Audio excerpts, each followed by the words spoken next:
Pura Mangkunegaran, salah satu pusat kebudayaan dan sejarah di kota Solo.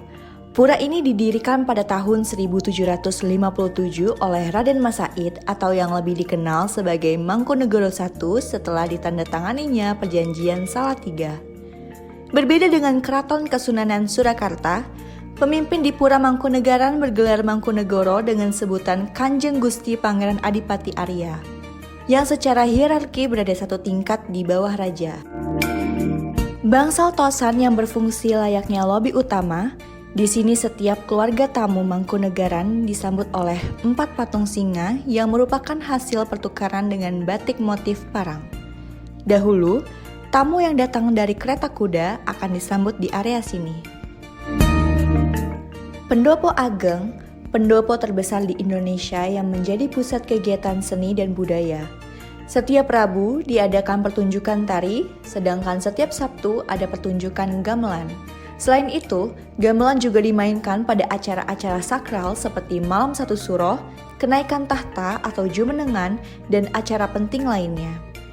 Pendopo ini memiliki 4 tiang utama yang disebut Sokoguru, terbuat dari satu pohon utuh dari Wonogiri yang dihanyutkan melalui Sungai Bengawan Solo. Di atasnya terdapat lampu gantung khas yang disebut robyong, asli dari Belanda.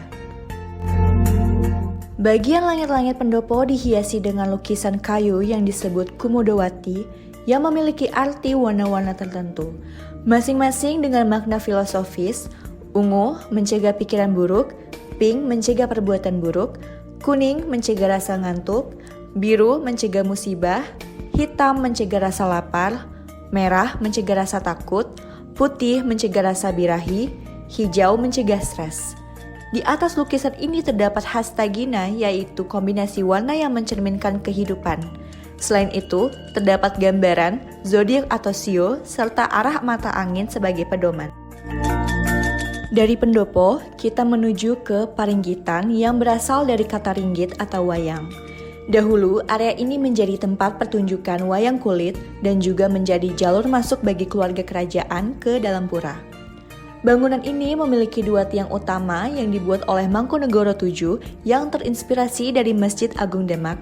Di bagian atasnya terdapat ukiran dengan motif sulur bergaya Eropa hasil rancangan arsitek Thomas Carlsen. Di sekitar Peringgitan ini terdapat 2 gaya patung yang menarik, patung bergaya Tiongkok di bagian belakang dan patung bergaya Yunani di bagian depan. Memasuki ruangan dalam Ageng yang merupakan area sakral.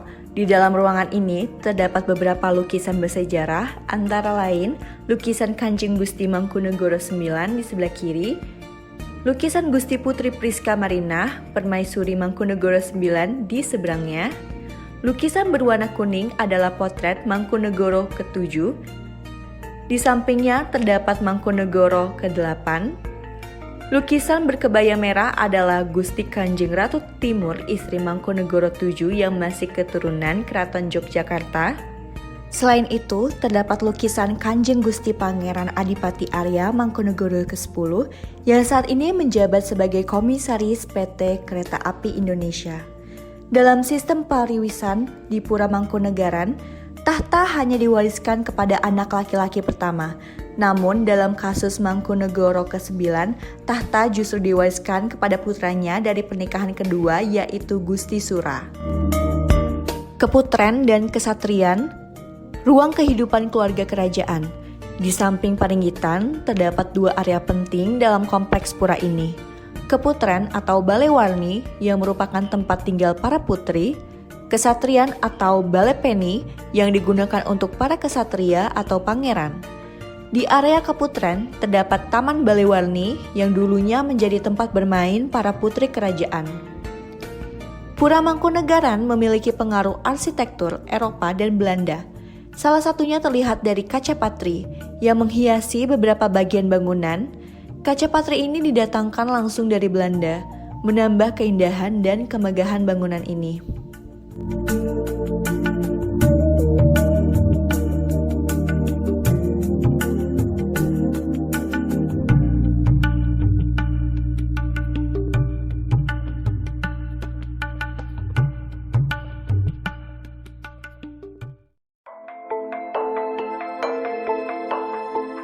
Bergeser ke sebelah barat dari Pura Mangkunegaraan, terdapat sebuah pasar di jantung kota Solo. Sebuah surga tersembunyi bagi para pecinta barang antik. Inilah Pasar Triwindu. Tempat ini telah berdiri sejak tahun 1939 dan kini menjadi destinasi wajib bagi kolektor dan wisatawan yang ingin berburu barang bersejarah. Di sini kita bisa menemukan berbagai macam barang, mulai dari uang kuno, patung perunggu, lampu minyak, hingga kamera analog. Tak hanya menjual barang antik, pasar ini juga menjadi saksi bisu sejarah. Setiap barang di sini memiliki cerita tersendiri, menghubungkan masa lalu dengan masa kini. Di setiap sudut pasar Triwindu, ada kisah yang menunggu untuk diceritakan. Benda-benda tua tersimpan di sini bukan sekedar barang, namun saksi bisu perjalanannya waktu. Mereka pernah dimiliki, dicintai, lalu diperpindahkan tangan dan melanjutkan kisahnya bersama pemilik yang baru.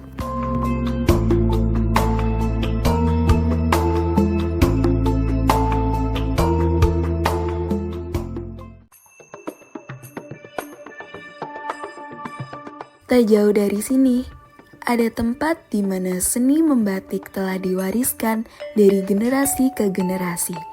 Tempat ini adalah Kampung Batik Kauman. Di tempat ini, batik bukan sekedar kain, tapi juga identitas, filosofi, dan karya seni yang memiliki makna mendalam. Setiap motif yang tergores di atas kain adalah kisah yang ingin disampaikan. Tak hanya berburu koleksi kain batik, wisatawan juga dapat berfoto di tempat ini karena terdapat banyak spot menarik untuk dikunjungi.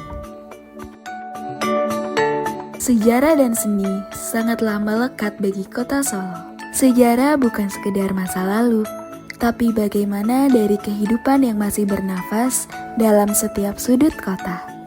Dari istana, pasar, hingga gang-gang kecil penuh karya seni.